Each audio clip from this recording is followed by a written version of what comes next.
stuck between a libertarian and a Republican? Welcome to Publitarian Podcast.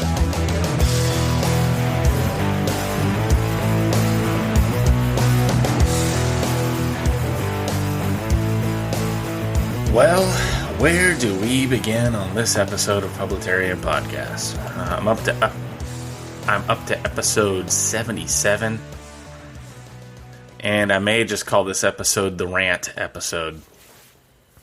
I had a couple of weeks off. I was supposed to have a guest on the podcast. We kept playing phone tag back and forth. And finally, I'm like, you know what? I just need to record a podcast.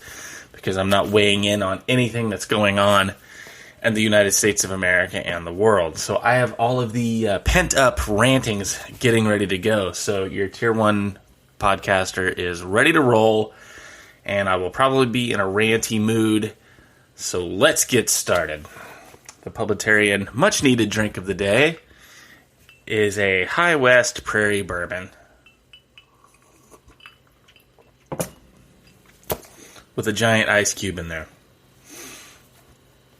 And 20 of my kid listeners, don't drink until you're 21. Now, having said that, of course I'm going to be addressing the state of the riots and protests and lootings and things that are taking place in the country right now. And what I'm seeing in our reactionary society is a lot of finger pointing and going, this is to blame. Well, no, this is to blame. No, that's to blame. Seems like so much of our outrage is zero-sum or singular. Or we're trying to find like a singular cause of something and point to that and say, yes, that's definitely the problem. And that's not the case. Well, just to backtrack for a minute, in case any of you have been living under a rock and don't know what's going on. In Minneapolis, a man tried to pass off a counterfeit $20 bill. Police were called.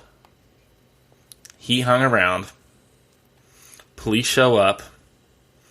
Then the footage starts rolling of this police officer with this man handcuffed behind his back, on the ground, can't breathe, while the police officer has his knee on the guy's head. The guy keeps saying, I can't breathe. And he ends up dying. Now, before you assume what I'm going to talk about or what side I'm going to take on this, again, let me tell you that this is a multi-pronged thing, and I am going to be driving down everybody's cul-de-sac and calling people out on this. So don't you worry. If you get offended by something that I said, don't worry. I'm going into another neighborhood next. Everybody will have some truth spoken to them by the time my rant is over. So if you're upset by one thing, just tune in, and it's more than likely you'll agree with the other thing. And if you don't agree, I don't care. This is my opinion. This is my feeling. This is my podcast. Step 1. Let me address this.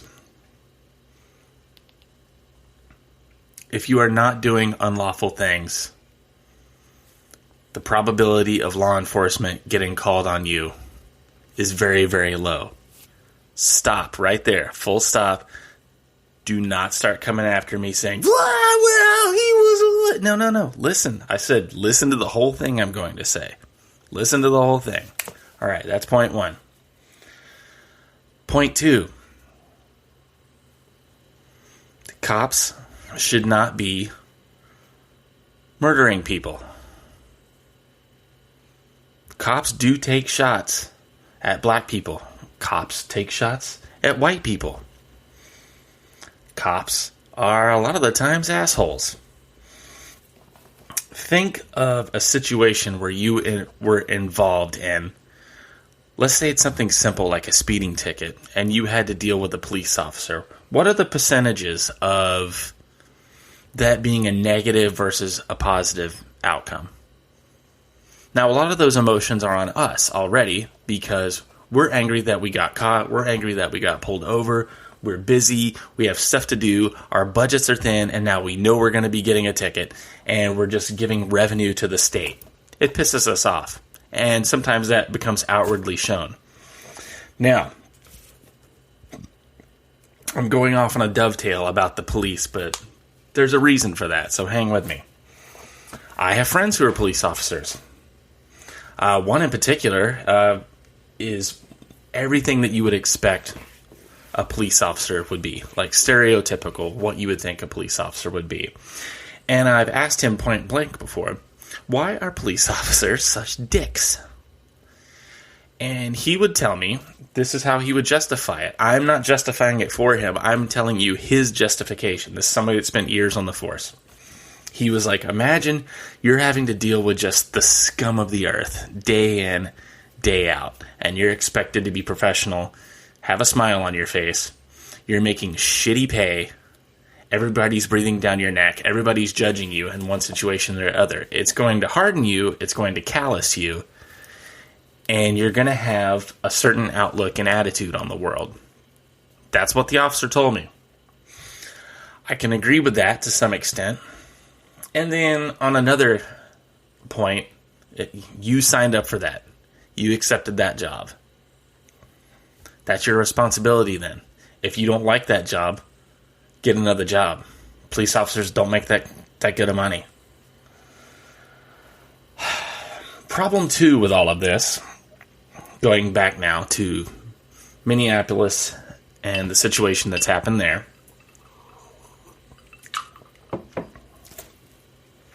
This dovetails back again into what I've been preaching about, called the admin state, where you have groups of lifelong career Marxists, socialists, or at the very least bureaucrats that are in power. They gravitate and they get promoted to these positions of power. Effective leaders get passed up, and the people that are supposedly the cream of the crop rise to the top of these administrative positions. Police chiefs, mayors, governors. A lot of them not fit to be leaders. Now, those same people that are in these positions have a few different problems. Problem 1, a lot of these jurisdictions have lowered standards to what it takes to be a police officer, mental and physical. So you're not getting the cream of the crop for police officers now either. Problem 2, a lot of them are Marxists, and they want the chaos to justify their positions in power and their ideologies. Problem number 3, because these people are trying to meet quotas and to make their job look relevant and make their job look good, if a police officer like this Chauvin guy is kneeling on the neck of a man and murdering him, he gets a pass and he gets to walk. Because if you start having to bring somebody up on disciplinary charges, that makes you look bad. Lower level, that makes your precinct look bad. Higher level, that makes your city look bad. Upper level, it makes your state look bad. So this is also the case with a lot of the school shootings and the shit that goes on in schools, like Nicholas Cruz down in Florida. There was this amazing, wonderful program that Barack Obama just lauded to the heavens, of how the crime rate has been dropping, the prosecutorial rate has been dropping in schools, and look what a good job we're doing, and now give us more funding. Yeah, they just wanted the more funding. And the numbers that they were showing you weren't correct, because law enforcement were not prosecuting these kids, and they were just setting them loose again. Same thing. If you have, in these other districts, if you have police officers that need to be disciplined, need to be written up, or simply need to be removed from the force, they get a pass. It's easier just to let that slide than to do the hard work of disciplining. Same thing with parenting. It's easier just to give your brat the iPad and shove him down the hall than actually do parenting and say yes and no and check up on them. And as with parenting, it's the same thing of these people in admin. It's easier just to justify their jobs with statistics and nice words and not do the job of governing. So that's what's happening in law enforcement.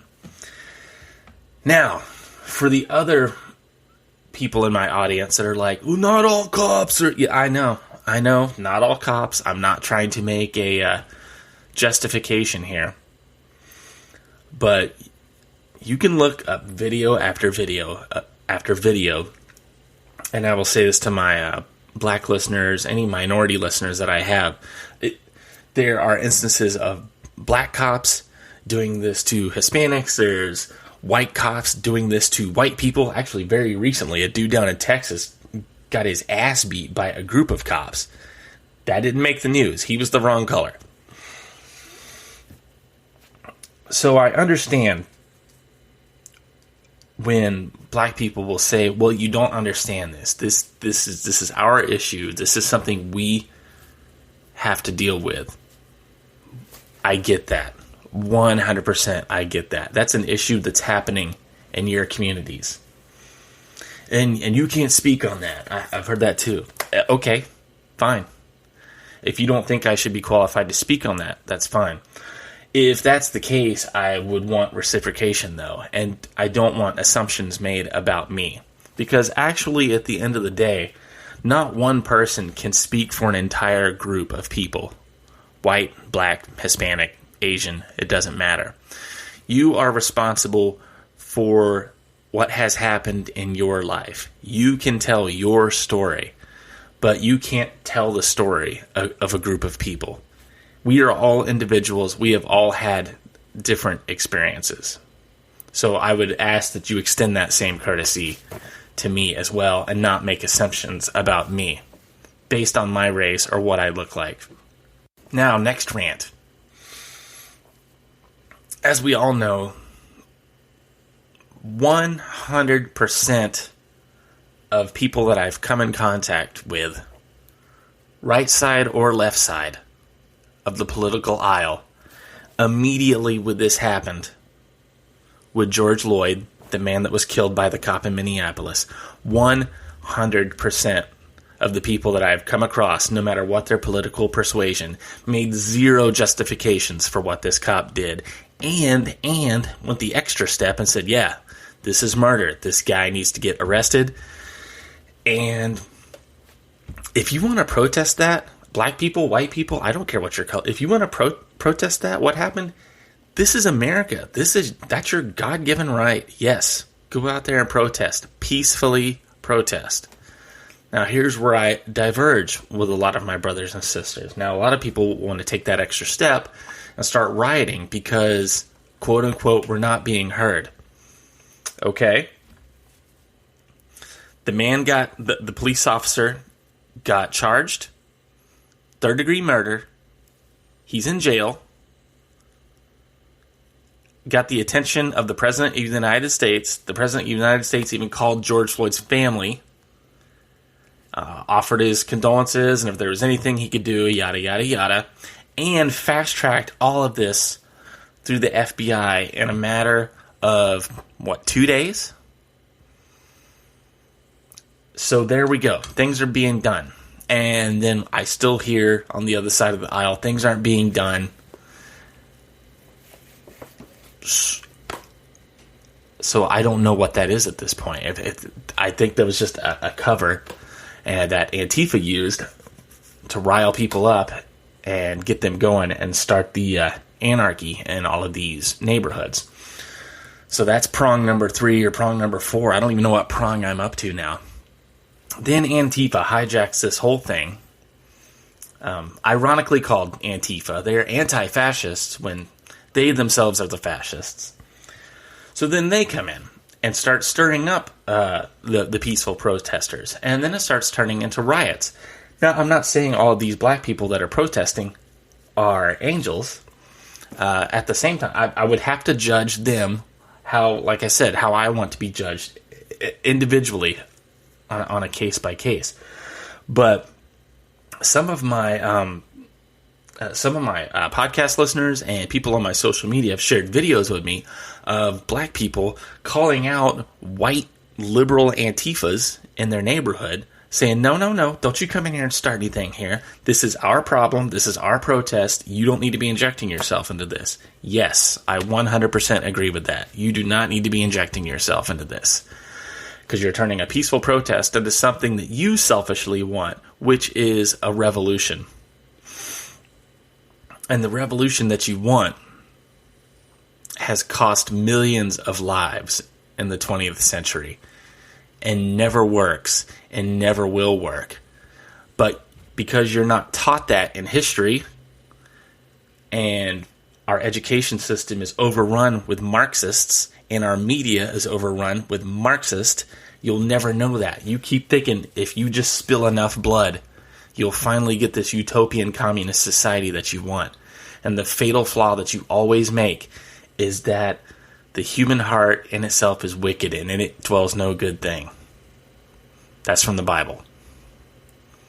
The human equation is what you never factor into with communism, fascism, any of those isms. The human heart is never going to do what you want it to do. The best chance you have to curtail the human heart is to have some form of limited government mixed with some free market capitalism, and especially some law and order. And that's not what we have right now. This country almost feels like it's at the end of its life cycle, and it pains me as an American to say that, because we're not doing the hard work anymore. We're just still letting this go unchecked. College professors can say whatever they want. They can teach whatever they want. Media can say whatever they want. Movies can say whatever they want. Now, I'm not talking about a suppression of free speech. I mean, that's what this country was built on. But at the same time, if you have a poisonous ideology that is hell-bent on the destruction of America and Western society, what does curtailing that look like? The American news media has been hiding behind this for a couple hundred years. Well, we have free speech. We can just say whatever we want to. So how do we combat that and still retain our Bill of Rights and what we see as American rights given to people by their creator? What does that look like? I don't know. It's a hard conversation to have, because if you just keep claiming free speech and letting people say and do whatever the hell they want irresponsibly, while only one side of the aisle is checked and called hate speech, that's a recipe for disaster.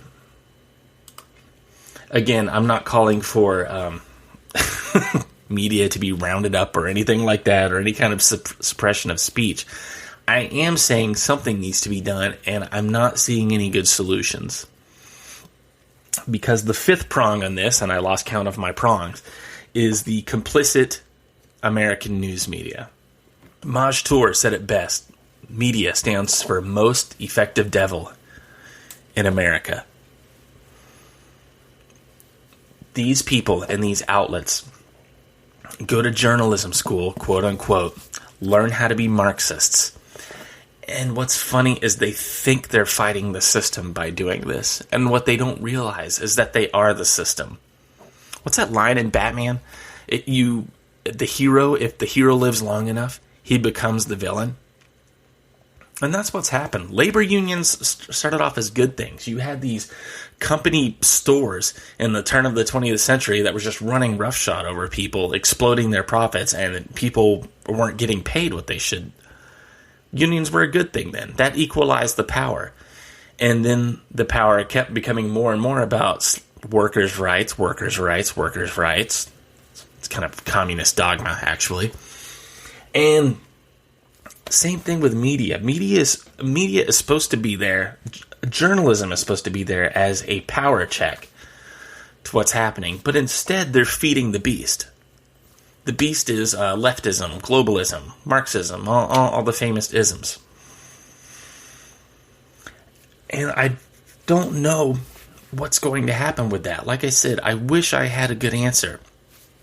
People like me that do opinion pieces, and I do report some news, even though I don't consider myself a journalist. All I'm doing most of the time is reacting to news pieces that I've seen or interpreting what I've seen from news pieces. But people like me get shadow banned in the space, in the supposedly free market that is known as social media.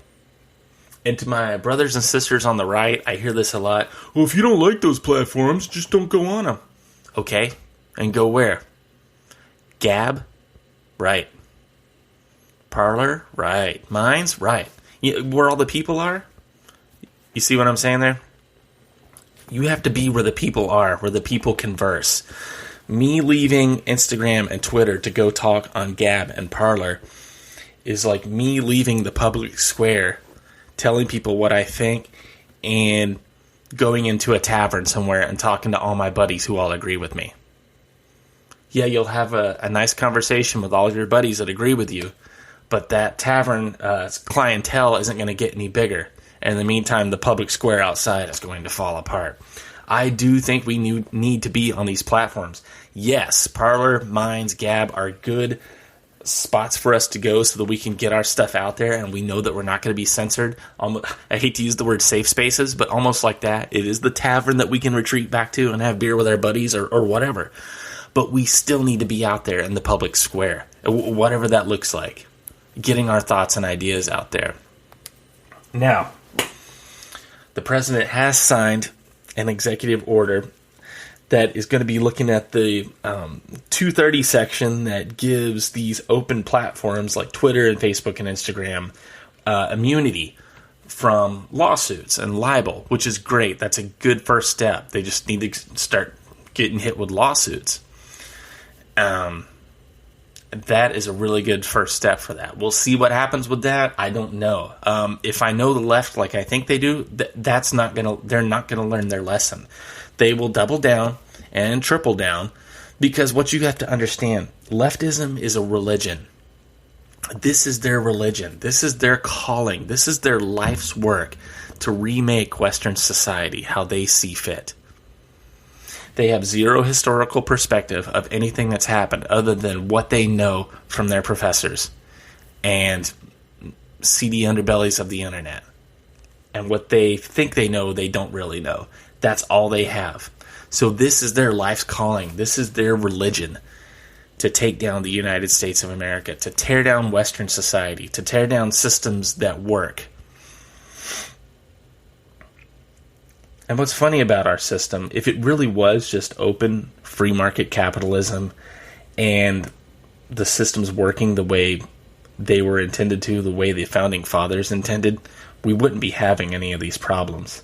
And what makes me sick is these leftists, these Alinsky-trained leftists, started injecting themselves around, 1920s, 1930s, started injecting themselves into Western society, looking like the system, all the time, the whole time fighting the system.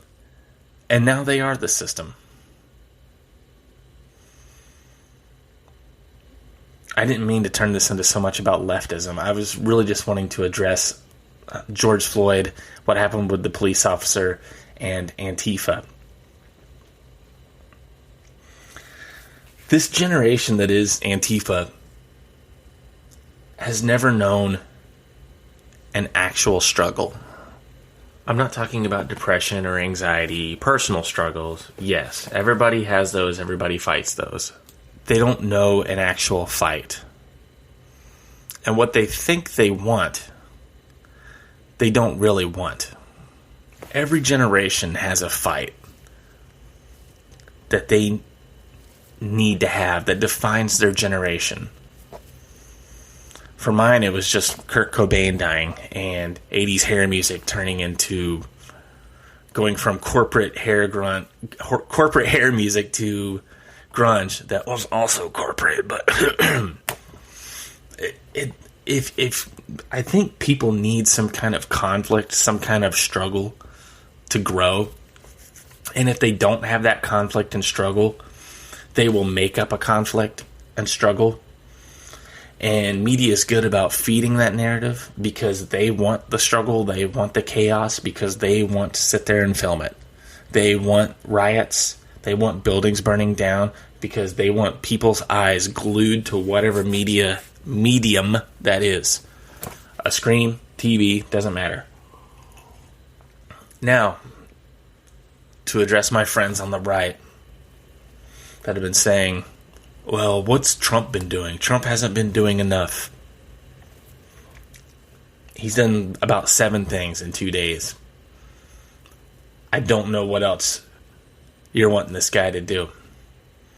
I have a suspicion that no matter what he does, someone's going to find fault with it, because we're all human beings. I think he's doing the best he can do given the situation. I can't believe the pastor of that church in D.C. that's right across from the White House was talking trash online, saying that, oh, she can't believe that the Secret Service did what they did. Okay, so me being from the Bongino school of podcasters and knowing how a lot of this works in the Secret Service, nothing is done by surprise. There's no way the Secret Service tear-gassed and rubber-bulleted people to get them out of the way so the president could walk through. Because nothing the president does is on the spur of the moment. This would have been like an intentional visit to that church. And then people that tell me, oh, well, he's just doing that for a prop. So, what if he is doing it for a prop? He's had people for days saying that he's hiding in a bunker, which, by the way, if he was going to a bunker, that's not his call, and that's not him being a coward. That's the Secret Service making him go there for his safety.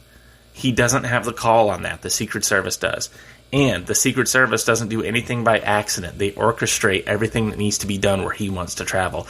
So if he wanted to go to that church, they would have had to at least had 24 hours heads up, and of course they would have talked to the pastor about it. So for the pastor to lie and say that nobody communicated with her is bullcrap. They communicate everything that they do.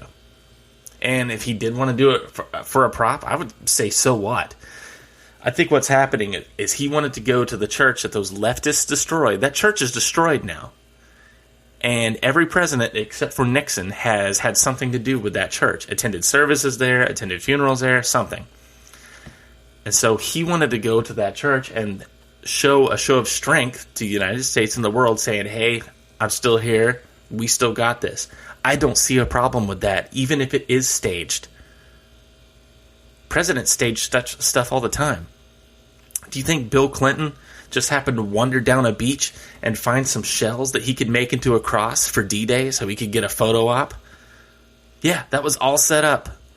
People do set things up. Because, and now I'm not saying he did set it up. Maybe he genuinely was just like, oh man, the church got burned down. Hey guys, can we organize something where I can just go across the street and look at the damage and stand there for a minute and just show the American people that I'm here?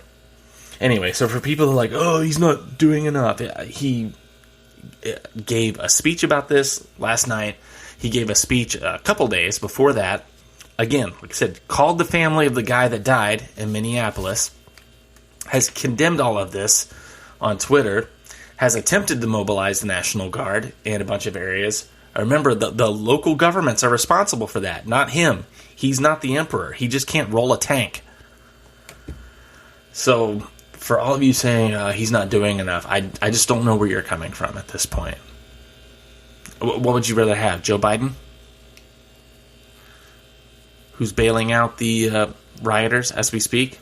There's a great clip of him standing there and somebody getting out on bail and going by him and go, yo, man, I'm going to vote for you now. Now, if Trump had done that and somebody had said that to him, they would have accused Trump of buying votes. Because it's Joe Biden, no problem. No problem at all. We have a media that is just not curious about that at all. So, I said all of that to say, and I presented all those prongs to you, because this goes back to an earlier podcast episode I did, which I think was episode 4, called The Answer is Yes.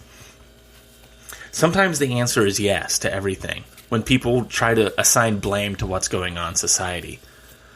Well, it's because cops aren't trained anymore and they just don't care about people's lives anymore. Yes. Well, it's because black people don't have fathers in the homes anymore. Yes. It's because politicians don't care anymore and all they care about is power. Yes. Sometimes the answer is just yes to multiple questions being asked. And we've become so polarized and so distracted and wanting to find one side, one person, one fault of what's going on that we're ignoring the big picture around us. This is going to be a testing time, and I hope we come out of it on the other side better than we were. Because we don't have to be at each other's throats. Think about this. This was, I don't want to say was, we're still around. This is a grand experiment in liberty. We've taken people from all over the world, different backgrounds, different religions, different races, different colors, different viewpoints, and smushed them all together in one country. Statistically, we shouldn't have made it this long. And yet, here we still are. Because at the end of the day, and I'll try and leave this on a positive note, if you look around, the majority of Americans that are actual Americans that care about the country, honestly, they don't really care what your skin color is.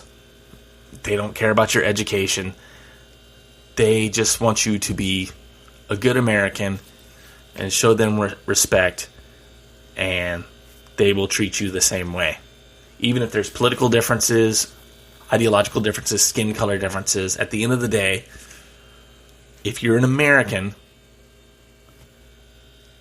that's what it's all about. And I think we can rise above this and be better than this. But until we get a handle on all of these prongs that I just mentioned that we're being attacked with, I don't know how we're going to get out of this. So there we go. I swerved myself back into a negative note again that I didn't mean to do.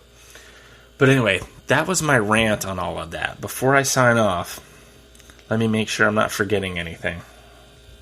Now, supposedly today, it probably won't be done by the time I'm finishing up this podcast, but supposedly today in the Oval Office, Attorney General Barr told President Trump it's time to drop the hammer, quote unquote. I'm assuming that's about Spygate, Obamagate, and Hillary Clinton and all that stuff in the deep state. So we'll see what happens with that. That's not a Q thing. That's coming from an actual news source that I trust. If it were just a Q thing, I wouldn't even bother sharing that with you. I was going to give you some statistics about cops and ethnicity, where the violence actually happens, but at this point, I think it's just going to be counterproductive. People are mad about what they've seen visually and heard with their ears on a screen. And that's the perversion that is media. If I take the right pictures, show the right videos, play the right songs, and orchestrate whatever I want to orchestrate, I can make you feel however I want you to feel. Now, I'm not saying what happened to Mr. Floyd wasn't a tragedy, and I'm also not saying that that didn't really happen. Because now there's also some conspiracy theories out there that what happened to George Floyd didn't really happen and this was all a staged thing so Antifa could come in. No, I don't think that's the case. I just think Antifa is more organized than everybody thought they were, and they were ready to go, and they were looking for an opportunity like this. They were looking for some kind of chaos to cause shit. And the politicians in D.C. are also looking for it because they do not want the swamp drained. They want Donald Trump as neutered as possible. And I don't think this president's going to let that happen. And in some good news, I will end on some good news. In my home state, the penis of America, we have launched a rocket. Thank you, Elon Musk. SpaceX, in conjunction with NASA, has launched the first astronauts in a very long time from American soil to go to the space station. Old Bob and Doug. And they're actually friends, went to the space program together and everything. Seem like good friends. It's a good story. Of course, good stories don't get good coverage. The launch went great. The first launch had to get scrubbed because of weather. If you're a Floridian, you knew that was going to happen. The first launch never happens. It's always like, the weather here is crazy. What they say about the weather in Florida is if you don't like it, wait a minute. And it's so true. It could be sunny, birds chirping outside, and then we could be having a hurricane the next second. It could be raining out of my backyard and sunny in my front yard. It's just crazy. Live in a crazy state. Anyway, I think that will do it for me on this edition of Publitarian Podcast. I hope you enjoyed my long rant. If you want to reach out to me, you can. You can DM me on Instagram. I am publitarian@gmail.com or thepublitarian@gmail.com. And I'm on all the social medias as well, even though I just talk some trash about them. But they are necessary, but I'm telling you, if you want to compete in the ideological realm, you have to be where the eyeballs are and where the ears are.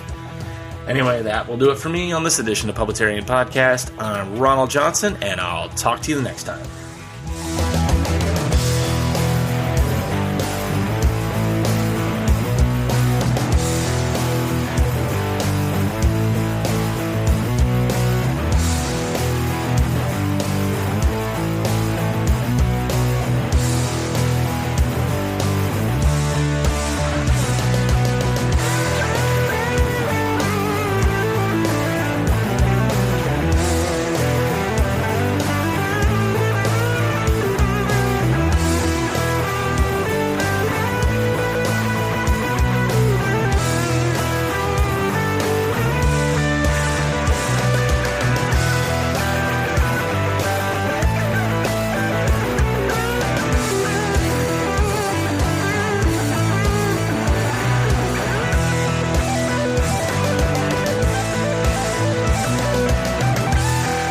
You've been listening to Publitarian Podcast. Copyright 2020.